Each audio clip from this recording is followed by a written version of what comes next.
Hi guys, I'm Shmi, hello and welcome back to the channel where today is one I've been looking forward to. We're back here at Quicksilver to collect my Ford GT now with its new Quicksilver Special Projects exhaust system, which has been created for my car. Now we came out before because I've had a few different exhausts on this car to date, a permanent Shmi-mobile that I've now owned for about 4.5 years. We decided to create a bespoke system, a Quicksilver Special Projects system, and Ollie is going to be joining us in a moment to show us a little bit more about some of the changes that they've made since we were here last time out. But of course today we're going to hear it for the first time. We're going to go out on the road with it to experience it under load for the first time as well. But you can already sneak a peek. We've got the diffuser off at the moment of some of the details inside with the new system fitted. We've got some of the original systems over to the side as well.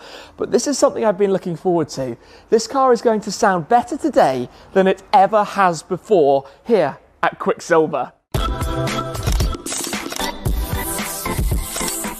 Now, this process actually began a couple of months ago when we brought out one of the stock exhausts for the team to take a look at. A few weeks back, I then brought the car down so that we could effectively take some temperature sensor readings and also a listen with the stock system. Ollie's going to tell us more about this as well in a moment.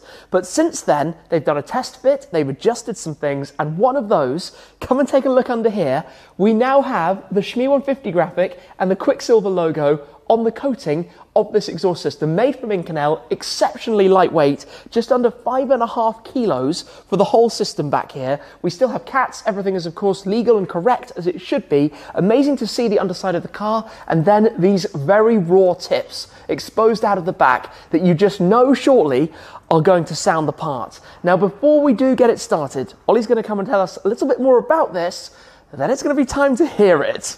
Well, good to see you again. Welcome back. It's good to be here. It's good to see this. Oh, yes. Oh, yes. Well done, fitted on the car. And I'm here with the Boffins clipboard. I was going to say, prepared. Yeah. Here's one we prepared earlier. Yes, so exactly. Talk us through this, because there's one very visual change, of course, which is super cool, because when you look through, obviously when the diffuser is in, you can see both the Quicksilver and the Shmi 150 logos there. Correct. And we did that just as a little nod. So obviously when everything's on and your plate's on, you kind of have to look to see it. So like if anyone's kind of going, oh, is that Tim's car? And they peek through the back of the grills. Well, there's the confirmation. If the plate and the unique colour scheme haven't that's true. No, so talk to me through this, because obviously we touched on the things you could check with the system prior to having the car here. But obviously having the car here means test fits, means learning more. Correct, yeah. So obviously we did a baseline before on the stock exhaust, so we can see kind of what that's doing and then where we want to improve. A lot of what we did almost goes without saying. If you're doing a straight pipe on a car, it's going to be louder, it's going to generate less artificial restriction, but it's about validating the design and making sure everything's performing as it should, which I'm pleased to say it's passed. So I'll put it up in the air a little bit more if you like, and we can sort of go underneath and see everything that's going on. Right, so now it should be a little bit easier to see underneath. So yeah, Shmi 150, Quicksilver here. This is, as we discussed before, the hot aluminium look coating as a nod to the original Ford GT40, which would have had this sprayed on the exhaust. It's also, it keeps everything aesthetically quite pleasing. You know, you've got these aluminium hard lines, you know, oil coolers, you know, so just you've got consistent textures underneath, so that when it looks through the back of the car, it doesn't look sort of overtly aftermarket, I don't think, particularly when the diffuser's all back on. And then obviously the tips, we've gone for the rawer finish on, which we think is cool with the hand-rolled Inconel. So what that means is that when you drive the car, you know, Inconel darkens a bit, so you'll pick up some goldy tones, which you can already see actually forming inside as it gets hot.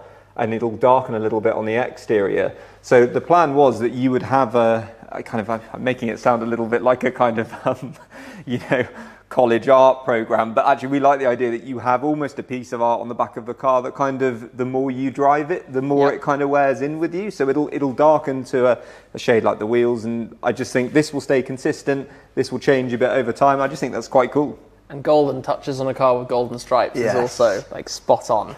So fit, that kind of thing, obviously hooks on to cats and stuff that are all stock. Those are the original factory OEM parts. Yeah, and you've got no flex anywhere in this exhaust, so you've got to be super consistent with your jigging. And obviously we were talking back and forth as we were going through the process, but I remember sending you a picture without the V-band clamp on, going, look at the seal on that, right because there. that's your, you know, if there is no margin forever, what's 0.2 of a mil out there will throw it off up there even more. So the way these attach, it's kind of floating up through the back of the car. Yep. Obviously, normally, as with the stock systems over there, we have my US sports system and the European standard system. The box would be filling pretty much the entirety of this gap.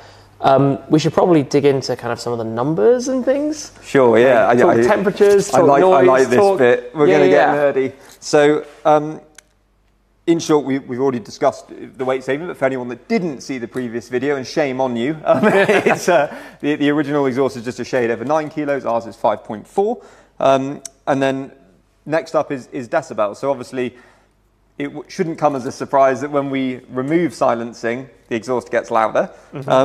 But it's sort of by how much louder. So we've done a pre and post here. This is to MSA standard, so the same you would test it on a track day. So actually, what's interesting, I mean, they'll only test it up to 95 decibel or 4K, you know, two-thirds of max revs. You know, illustrated here, but actually on a blip it was blowing over 95 dB anyway, so comfortably over. So you know, but we're not looking at a consistent increase, quite a lot of increase, around 3K. Very well spotted, which actually leads me on. That's a nice segue. Okay. This leads. We shall bypass the temperature thing quickly and head straight to this. Now this is taken from our previous video where you and I went out and we gave the car some stick. Yeah. So this is up to 5K represented as an in-gear frequency graph. Okay. So what you can see here is kind of what we discussed before. You've got some bass through the system. You've got some top end because it was titanium, so you get that inherently higher pitched resonant frequency. But what you are lacking is this mid-range punch, and you can see that completely disappears. Yeah, it's fairly consistent all the way through. The top end on the system was nice. You had a bit of bass, but sort of anywhere from 2.5K upwards, flatline, and actually weirdly so. But then you're losing so much of the car's tone in the box. Flip it over to here's one we did earlier, which is again is an in-gear pull with this exhaust on it. And this is the same attenuation setting, by the way, on both mics, exactly the same gain staging, so it's a like-for-like test. You know, what you can see here is where you don't particularly want frequencies. So this is from 2K pull. Around here, 60 to 80 hertz. If you were seeing a spike there, I'd be a little bit worried because that's the drone zone on a six-cylinder car. We're making from 100 hertz, which is actually, so in some ways, the lower end fundamentals are almost more manageable on this exhaust, and I'm sure that must be something to do with the way it bounces around inside the chambering on that other exhaust. But then look at it here, as we start to get up to 3,000 RPM upwards, look. Sonorous. All this mid-range tone back in. So the high end is almost the same as the factory exhaust, and going from a denser material from the original that was titanium, you would expect to see a slight roll-off in top end. Actually, the top end is the same on both of them. But all this mid-range tone throughout the rev range. It's a much, as you'll hear actually in a second, it's a smoother, it's a more well-rounded note, but robust and with some top-end break-up and crack. It's in a minute I'll have to stop talking, start firing. Do you know what I should also just say? I find it really interesting to see, obviously, what you're doing with all of this, because this is the process behind making a special projects exhaust, right? Correct. There's the whole learning about it, developing it, creating it. It's not just like you string together some pieces of metals or whatever it might be. We're not a fast fit, you know, we're not sort of bend it up on the day, out goes your whatever it is. And then finally, actually the final part of the validation test, and I've actually put, no, one of them has fallen out as I've walked over here, but I've actually put some of our original temp strips in there. We repeated the test after you went because some of our strips weren't firing up on the day. But basically what we do is we take the car up and down the estate here, accelerate up to 30, brake, accelerate up to 40, brake, accelerate up to 50, which is about as much as we can do there, brake. That gets everything smoking hot with minimal airflow through the back of the car. I think part of the reason before we were looking at this bodywork, and you'd said, look, you can't PPF it, it gets hot, right? So we have the PPF lines here, because if you put PPF on this section, game over. So we put temp strips on it, didn't we? Thinking, God, this thing's got to get roasting. Couldn't even get them to register. And I think it's because the airflow over the car is so efficient down these channels that it's cooling this section. So when you're sat still, that's when stuff's when stuff's scorching. So we try to do, you know, not that we want you to think you're torturing your poor car while you're not here, but actually, you know, we're trying to give it the least flattering test we could. You accelerate, brake, accelerate, brake, accelerate, brake, leave it standing, rev it, get everything smoking hot, and then see what it's doing. And look at these, you know, that's your left and right tailpipe before, so, you know, you're somewhere there between 138 to 140 outside, on the outside. Yep. And then this is now, it's sat absolutely bang on 127. So, you know, people often say, oh, you know, have you flow benched an exhaust? Well, we can do, but, you know, a flow bench is going to tell you what we already know, which is that straight piping exhaust makes it run more efficiently. Exhaust gas temperatures and its ambient surrounding is really the measure of efficiency for us. So I'm pleased to say that it's passed every part of its validation. You know, it's lighter, it's louder, it's got tone where we want it, it doesn't have it where we don't want it, and it's running cooler. Happy days. Perfect. Exactly what we were after. Okay, shall we take a listen? I think it's time. I think it's time to hear this on, it will be a cold start, won't it? Yeah, in fact, we might want to stand back a little bit more. Oh, is it like that? Okay, let's do it. Cold start of the Ford GT. Oh, wow. Punchy. That's punchy. This car has a mega cold start anyway. It always has an amazing sound.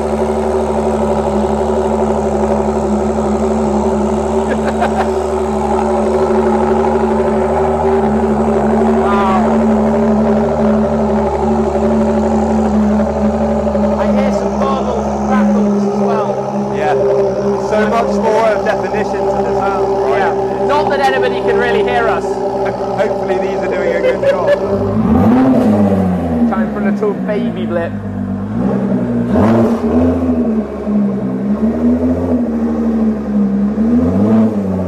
We'll get it outside in a moment when everything's warmed up a touch.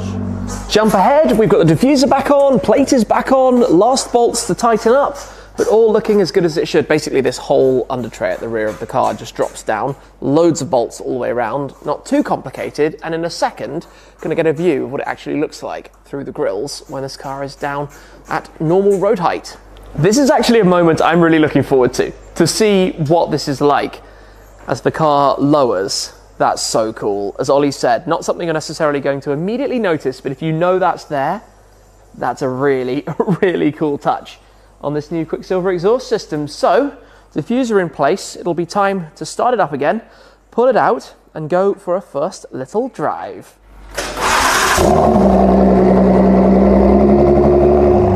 This actually sounds epic. Hearing it now, even just moving while idling. Gonna hop in a second. Oh, this car is so cool. Can't believe it's 4.5 years old. I've had it for 4.5 years. It was launched 8 years ago. Oh, outside. That's throaty. That sounds amazing. Well, lots more of that to come in just a moment. It's time to go. You know what? Before I close the door, though, quick little listen to this while it's warming up. Okay. That's about 4,000 RPM. Now, typical Ford GT problems, I left it here with not a whole lot of fuel. We're right down towards empty because this thing does not like to conserve very much petrol. But let us go for a little drive. In this car, there are no valve controls or anything like that, or changes between the different driving modes. So we're in sport at the moment. I'm not going to drop it down into track mode because on the road, that is utterly useless. It also, thankfully, has quite good ground clearance on some of these bumps, but we will head out, go to a little country lane where we drove before, where we can go and have a bit of fun with this thing, be reminded what it's all about, and let this exhaust sing as the car was built and intended to do. The roads open up, we've got some lovely twisty English countryside lanes to enjoy, and of course we now have this new system. And I tell you what, my first impressions in here are exactly as Ollie kind of led me to expect. In the mid-range, how much more of the mid-tone you hear. It's a very similar sound to before, but both I would say deeper and raspier, kind of all at the same time. If I lower the window slightly as well, where you get some of the turbo noises, although I imagine that would be quite hard for the camera to pick up. Just drop it down to second gear. Wow. That's where you hear the sound from it. It's not perhaps as crazy loud as you might think. It's not like massively volume. So of course we've still got cats. But what it is just a bit more of a punch. And that's what we've been after. It looks so cool in the back of the car. And it just gives me this extra sound, extra volume, extra pitch. And up at the top end like that is super cool. Also, in gear, you hear those pops when you get back on the throttle. In fact, that's quite interesting just to play with. Second gear, accelerate a little bit, lift off, and then back on throttle. And you get that pop noise out of it, which you always got, but it's significantly louder now. That has really come into its own. This is exactly what I always said about this car. The sound never really matched up to what the car should have been, certainly the stock systems. And this is now kind of the glory that the Ford GT should have. What a result. What a result. We're just about to be back at the national speed limit section, so drop it to first gear, open road.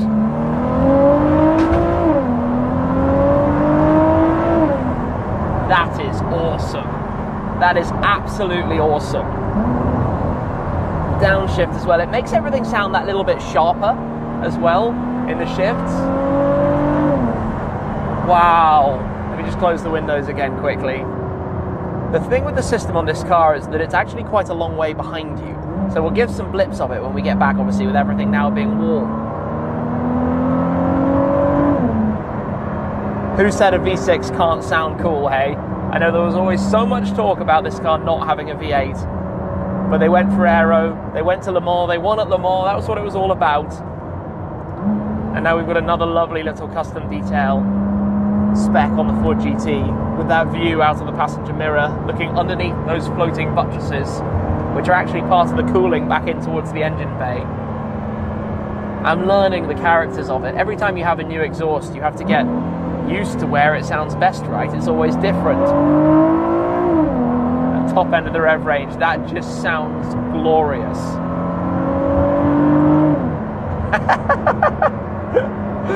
Oh, what a car. Now made even better. The shifts, it's a new sound, because when I downshift, there's this extra like character from it. It's not quite as muted as that standard Euro system was before. Obviously, when I had the American system, which doesn't have the same regulations in terms of the baffles in the back box as the European exhausts, that would have been somewhere in the middle between the two. This isn't over the top. I was perhaps slightly fearful that we could end up going too far with it, but I would say that this result is basically the perfect middle mix for this kind of thing. I'm actually going to pull in here just for a second.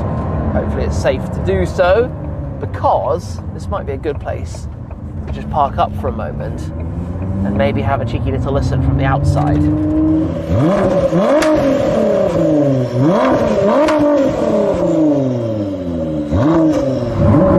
Well, that sounded absolutely epic. I wasn't expecting those snaps from it.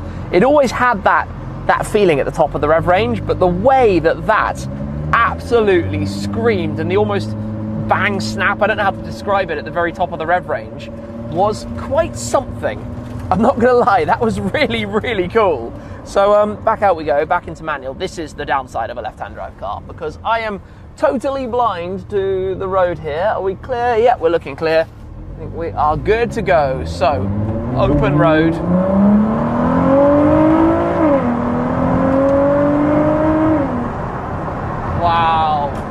Wow, this is good. This is what we needed. Bedding it in, hey? Bedding in the new exhaust on the GT. I'm so pleased also that it's dry today. Sorry to beat on about it. I'm British. It's what we do. We talk about the weather. It was raining earlier. It's been forecast to be absolutely miserable. Thankfully, it's not. And thankfully, we have these wonderful roads to enjoy today in the GT.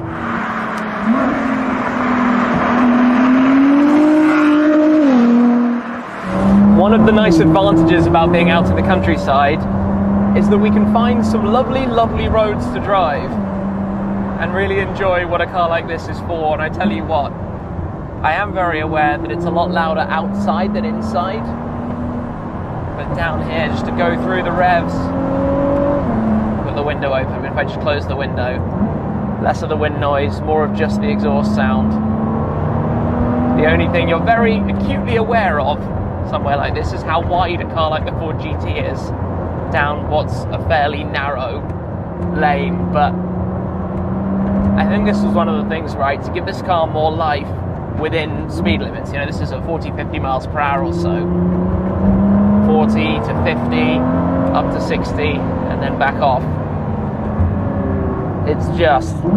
Oh, that guy came in very fast there.